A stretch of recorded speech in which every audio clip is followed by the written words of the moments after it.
I mean, that's the fundamental frustrating paradox of all this, isn't it? It really is. You start a new routine, could be exercise, could be meditation, whatever, with like real sincere effort. You're super motivated. Oh, totally. For the first few days. Exactly. For 3 days, maybe a week, and then it hits a wall. It becomes this huge hassle. Yeah, you're suddenly fighting yourself to do it. It Yeah. feels like pushing a boulder uphill. Right. And yet, you look at the habits you don't want. Mindless scrolling, junk food. Procrastination, yeah. Those seem completely effortlessly established. And they feel impossible to break. Impossible. So what's the deal? Why does all that sincerity and willpower only get us so far with the good stuff while the bad stuff feels, permanent? I think it's because we're putting the effort in the wrong place. Oh. The difficulty, really, it often stems from trying to change the wrong thing. Or, maybe more to the point, changing it from the wrong I direction. picked the wrong direction. We have to stop seeing change as just one thing. It's better to visualize it in, say, layers. Like an onion. There are 3 layers of change we need to understand. An onion, okay. Walk me through these layers. What are they? So the outermost layer, the one we all see, is outcomes. The results. Exactly. It's what you get. Losing 30 pounds, publishing that book, winning the championship. Most of the goals people set live right there on the surface. That makes sense. It's the finish line. It's easy to see and talk about. Then you go one layer deeper and you have processes. Yeah. This is all about what you do. The system. The system, the habits, the new gym routine, the specific diet you're on, the writing schedule you set for yourself. If the outcome is the destination, the process is the roadmap. Okay, so that leaves the core of the onion. Exactly. The deepest layer is identity. And this is all about what you believe. It's your worldview, your self-image, all those deeply held assumptions you have about yourself. And the problem isn't that one layer is more important than another. They all matter. It's the direction we attack them. That's it. Most of us start from the outside in. We start with outcome-based habits. We want the result, so we try to force the process. But the material we've been looking at suggests we have to flip that completely. We have to flip it. We need to start with identity-based habits. Don't start by focusing on what you want to achieve. Start by focusing on who you wish to become. That's a huge mental shift. Yeah. It sounds powerful, but what does that actually look like in practice? Give me a concrete example. Okay, there's a really brilliant contrast they use. Picture 2 people trying to quit smoking, and they're both offered a cigarette. Okay. A first person is outcome-focused. They say, no thanks, I'm trying to quit. Ah, I hear it already. You hear the subtext, right? Yeah. They still see themselves as a smoker. Yeah, a smoker who is currently resisting. They're using willpower to fight who they believe they are. Precisely. And that's a fight they're going to lose as soon as motivation drops. But the second person... The identity-based person. Right. They say, no thanks, I'm not a smoker. Wow. It's such a subtle difference in wording. But it's a universe of difference internally.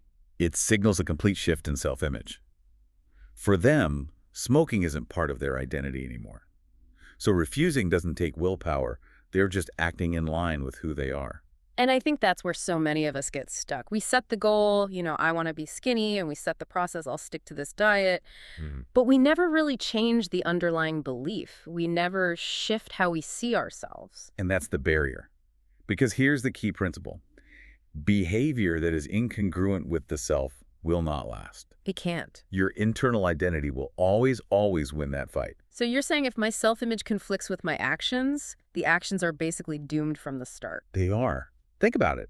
You might want more money, but if your identity is built around being a consumer, someone who gets joy from spending... You're always going to be pulled back to spending. Always. Or you want better health, but deep down you see yourself as someone who prioritizes comfort over effort. Yeah. Your old identity is like an anchor, just holding you back. It's like self-sabotage is just an internal civil war, not some kind of moral failure.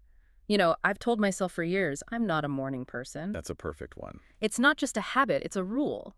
It's a core belief I have about myself. It is. We create these mental grooves with that kind of self-talk. Yeah. You hear them all the time. Oh, I'm just terrible with directions. I'm horrible at math. I'm not a numbers person, yeah. We repeat these stories for years until they feel like unchangeable facts. And so when you try to do something that contradicts it, like wake up at 5 a.m. There's this huge internal pressure pulling you back saying, wait, no, that's not who we are. Exactly. And that conflict between the action and the identity is the biggest hurdle to long-term change. So progress isn't just about learning new things, it's about unlearning old ones. That is a massive part of it. You have to actively unlearn. You have to question the stories you've told yourself. You have to edit and expand your beliefs about who you are to make room for the new identity. Okay, so if this identity conflict is so powerful, how do we make the change stick? How do we make it feel good? Pride. Pride. I think the ultimate form of intrinsic motivation is when a habit becomes part of your identity. It's one thing to say, I'm the kind of person who wants this. And a whole other thing to say, I'm the kind of person who is this. Right. And pride is what cements that. Yeah. There's this great little story about an entrepreneur, Brian Clark, who used to bite his fingernails. A classic tough habit to break. A very tough one. He stopped for a while with pure willpower, but he knew that wasn't going to last. The urge always comes back. So what did he do? How did he make it permanent? He got his first ever professional manicure. He thought, paying for it would make him not want to ruin the investment. Okay, a financial incentive. But that wasn't it. What really worked was that his nails looked nice. The manicurist said he had really attractive, healthy nails, and for the first time, he felt proud of them. Ah, so the motivation completely flipped. Totally. He wasn't just trying not to bite them anymore. He was actively defending something he was proud of. He was protecting this new part of his identity. Exactly. And the change became effortless. Once pride is in the mix, you'll fight to maintain the identity. That reframes everything.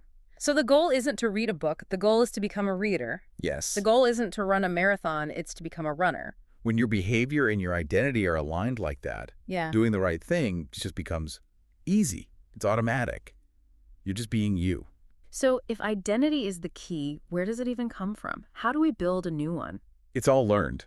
Your identity is just the sum total of your experiences. In fact, the word identity itself comes from Latin. It basically means repeated beingness. Repeated beingness. So we are what we repeatedly do. Literally. You are your habits. So if you want a new identity, you don't need some huge, heroic moment. You just need new evidence. And proof. Small, consistent bits of proof. And this is the most practical idea of all. Every action you take is a vote for the type of person you wish to become. That's a great way to think about it. It takes all the pressure off. Right. One bad day, one missed workout. It's not a total failure. It's just one vote for the other side. It's just one vote. The goal isn't to be perfect. It's just to win the majority of the votes over time. That's why small habits are so powerful. Because they're not just about the habit itself. They are evidence. Yeah. Every time you write one sentence, you cast a vote for I am a writer. Every time you meditate for 1 minute, you cast a vote for I am a calm person.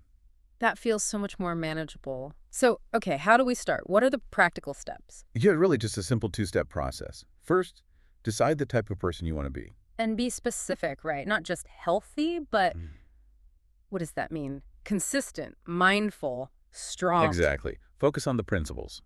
Then step 2 is just. Prove it to yourself with small wins. Okay, but say I'm staring at a huge goal like writing a book. How do I even know what identity to choose? Work backward.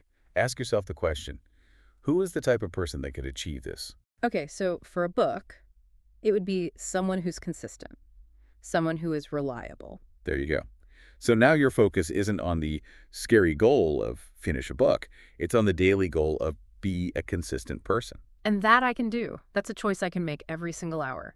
It guides your actions perfectly. I have a friend who lost over 100 pounds, and she did it by asking herself one question all day, every day. What was it? What would a healthy person do? That's it? That's it. When she had to choose, what would a healthy person do? Take the stairs or the elevator, the burrito or the salad? So she wasn't relying on her own cravings or feelings in the moment. She was filtering her choices through this ideal identity she was building. And every time she made the healthy choice, she cast another vote. She was building the evidence, tiny win by tiny win, until she just became that person. The weight loss wasn't the goal. It was the byproduct of the identity change. That's why this matters so much. The real reason to build better habits isn't for the external rewards. It's about the person you become. That's the North Star. Your habits are literally the pathway to your deepest beliefs about yourself. You become your habits. And we're not just building routines, we're building ourselves. We get to choose the identity we want to reinforce with the small things we do today.